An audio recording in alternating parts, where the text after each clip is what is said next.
Thank you, Tim. Appreciate it. Good morning, everyone. As Tim mentioned, Rich the AV, President of New York City Transit, here with Assembly Member Simon. I know Senator Goddard should be momentarily, I think he's doing some QA/QC in the station for us, getting off the R train. I see a wave, so all right, there he is. Excellent. Right on time. That is how we run it with the legislature and New York City Transit. Just perfect timing. So again, good morning. We are pleased to be here to announce additional service, midday service on the N and the R train. Today, those midday headways tend to be around 10 minutes. We'll be shrinking that to 8 minutes. So meaning on average, a customer will be waiting about 4 minutes midday for the N and the R. Again, it doesn't sound like a lot, but these minutes add up. They're adding up on the G, J, and M, where we added service earlier this year, the 1 and the 6, the C, and now the N and the R.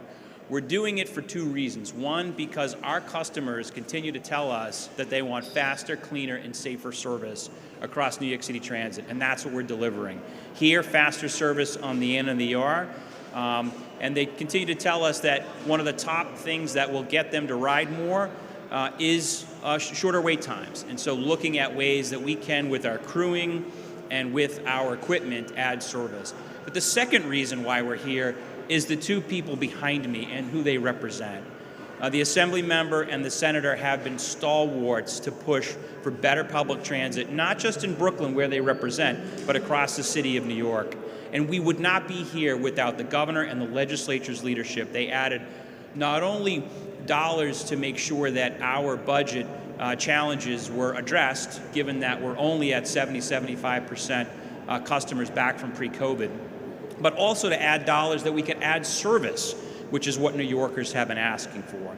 And we are unique in New York. We are unique. There are systems across the United States, in Washington, D.C., and Los Angeles, Chicago, Boston, my hometown. They're talking about cutting service. They're talking about layoffs. They're talking about fiscal calamity. We are not, because we have a governor and a legislature who gets it in New York.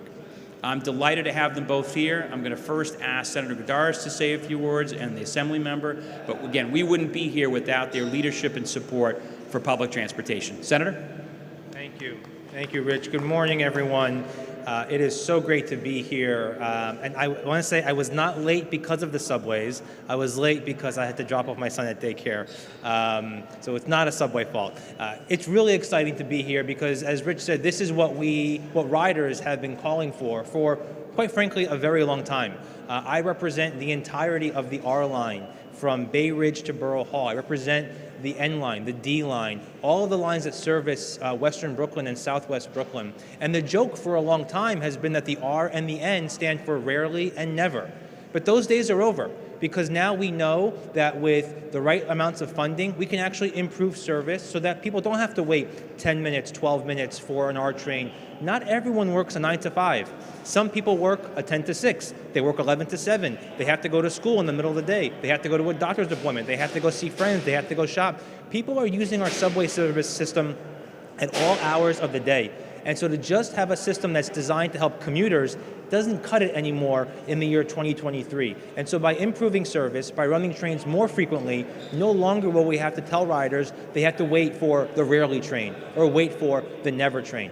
This is going to be a game changer. And as evidence has shown, the way to bounce back public transit is not to cut more public transit. It's to give riders more options. We want to get more people into this system, give them more opportunities to ride the trains, to use public transit for what it was meant to do, which is get people where they have to go at all hours of the day.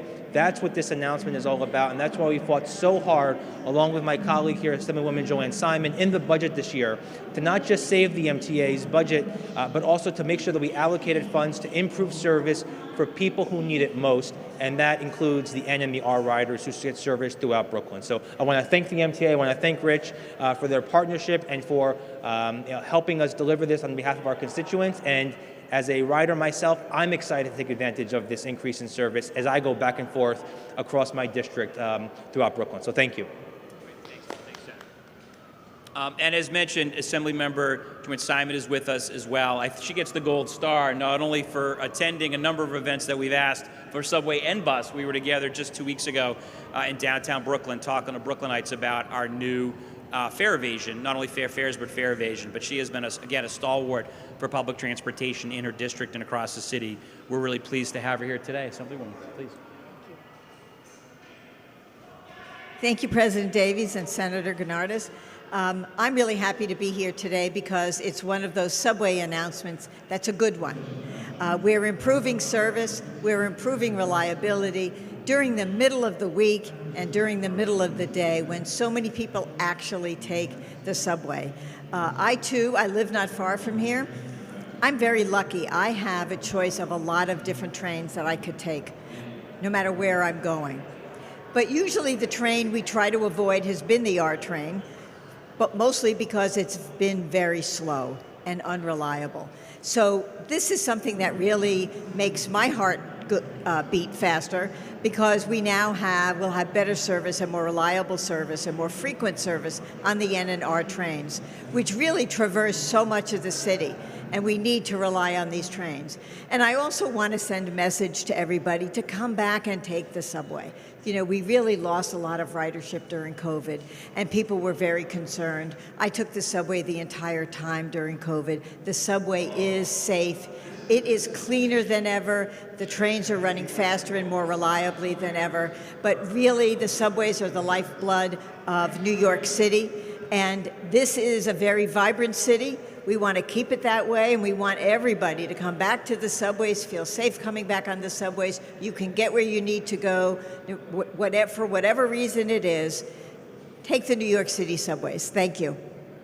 Thank you. So Tim, questions? Or? Yeah, questions now.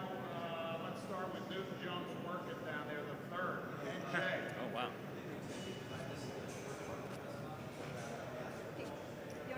Newton Jones will pass. That's the first, everybody. What's going on today? The New York Times. Hi. I wanted to ask, can you speak, I guess, more broadly about plans to increase service now that the MTA has reached fiscal solvency? One more time, Anna, can you say? Can you talk a little bit more broadly about plans to boost service system-wide? Sure. So, again, as you know, we were facing earlier this year a $1.5+ billion budget deficit, largely because ridership is still 75% of what it was pre-COVID, and we're running pre-COVID service, right? What the governor and the legislature did was step up and provide a package of dollars that allow us to eliminate that deficit, certainly over the next 5 years. We're also working to continue to reduce costs, particularly at New York City Transit, which was part of the deal. But the good news is our fiscal situation, at least over the next 5 years, is clear. Let me give you a story. I've only been here about 18 months. I met an employee who's been here 33 years, and I asked her how many fiscal cliffs had she been through. She said 33. That is the challenge, I think, that public transportation, not just in New York, but having run another one and consulted with a few more, are challenged across the United States. But the governor, these two individuals and their colleagues stepped up to provide us the resources not only to be fiscally stable, but also to invest in service, which is exactly what we're doing. I was just going to ask, is there any way you can talk about accessibility as well? Like any plans on that? Because of the financial picture that you have now? Sure. So on the accessibility point, I think what the fiscal piece was on our operations, right? So where you talk about accessibility, more focused maybe on elevators and escalators, but elevators in particular, that's all about our capital plan, which gets back to congestion pricing, right? So one of the key reasons why we need congestion pricing is to invest in our system and our commitment to make the system 95% accessible in the next several decades. That's going to be an important part of how we get there. We've brought 3 elevators online, or 3 stations online this year. I think we have another 8 or 9 more to go. We have a lot of work to do, right? This is the system that was opened in 1904 in many places, and so no one was thinking about elevators 120 years ago. So we have a lot of work to do. But that, again, if we're going to invest in the system, we need the resources to do it. All right, Evan Simcoe Bernarski back here from the Daily News. Thank you.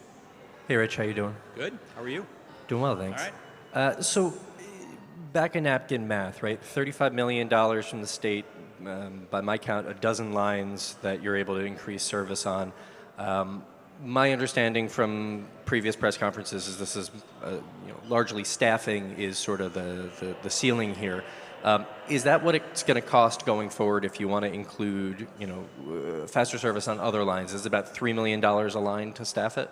No, it depends. I mean, I think we can get you the exact math, right? So the GJ&M, for example, was weekend service. Here, midday, we'll obviously be running some more midday.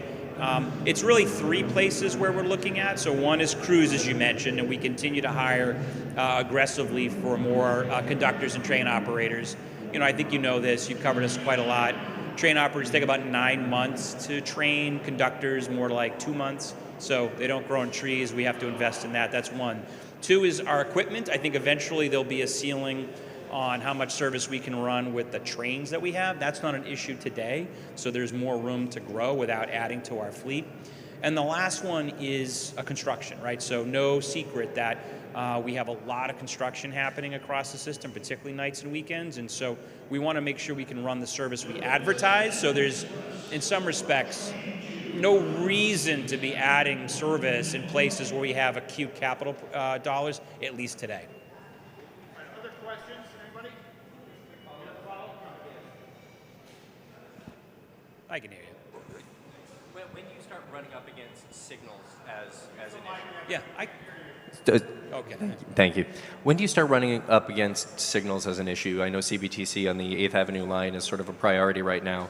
When does that start becoming a limiting factor? Yeah, so it's a good question. So it's sort of, I would say it depends, right? So for lines that interline, for example, that's probably less of an issue in terms of, bringing as many trains in as possible. But your point's well taken. I think the 7 line would be, notwithstanding yesterday's issue when someone decided to smoke between cars and was shut down for 45 minutes. But, I take the 7 line every day. When it's running well, it's every 3 minutes during rush hour. That's pretty darn good.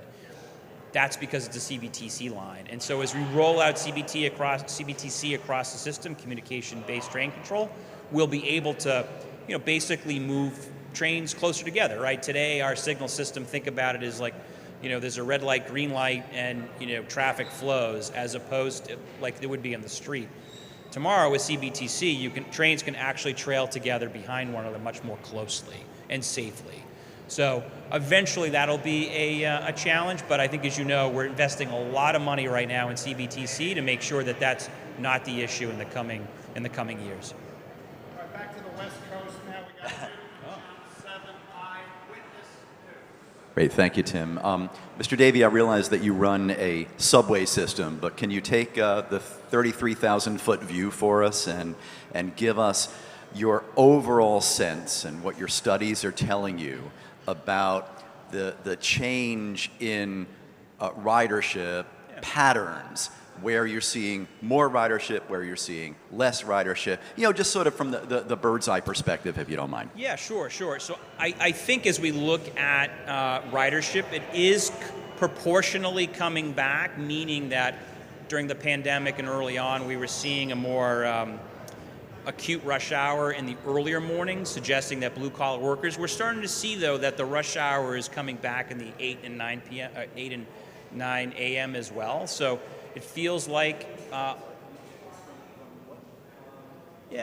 So during COVID and in particular in the early days, what we were seeing is rush hour be earlier in the morning. We were getting more customers in the 6 and 7 time frame, as opposed to, I think, pre-COVID, where you were seeing rush hour more heavily in the 7 to 9 zone. That's starting to come back. So the bird's eye view is, proportionally speaking, we're seeing ridership, at least during the day, be what it was prior to COVID. What we're seeing, though, is nights and weekends, where we're having more activity, again, proportional to COVID.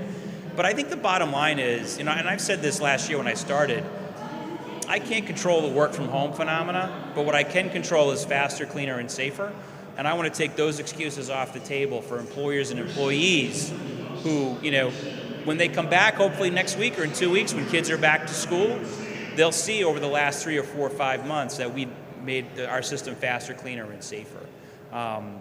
Our goal will be in the future, obviously, to prepare for a day when we're 100% back or beyond, whether that's, the work from home phenomena changing, population continuing to happen in New York. I mean, this system was built, 50, 100 years ago, 120 years ago, with the idea this city, this region was going to grow. There's no doubt in my mind that that's where we're going to be in the next 10, 15, 20 years. We need to continue to invest.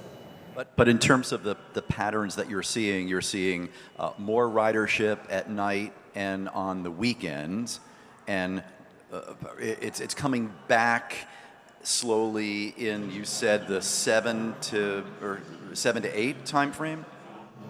So we can get you the data, NJ, just to make it a little easier. But nights and weekends proportionally coming back faster. And I think what we're seeing is that white collar ridership, I would say, in the 7 to 9 period. I think we see more blue collar and frontline workers in the 5 to 7 area. We're seeing more ridership come back in that 7 to 9, and that, on the flip side, the 5 to 7 p.m., if you will. All right, thanks, everybody. Can I just add something to that? Anecdotally, I often find it's useful to look at the phone calls and emails we get from constituents about issues that are happening.